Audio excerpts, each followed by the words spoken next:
here with Dr. Stigall. Stigall. Yes. We just did a maxillary chrome natural case. Dr. Stigall, can you tell us how the procedure was? I'd say the biggest problem we had was the patient was too good Right, and it was too easy. right.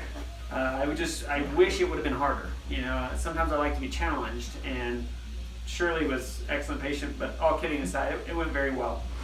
We finished in basically sub 2 hours. And we placed BioHorizon, seven implants on the top. Correct.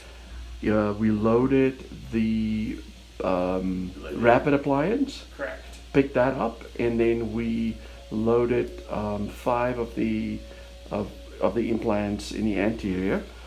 And as for the staff, I mean, what do you guys think of the procedure? How Very was this fast. compared to something else? Very fast, efficient, And the outcome? Did well.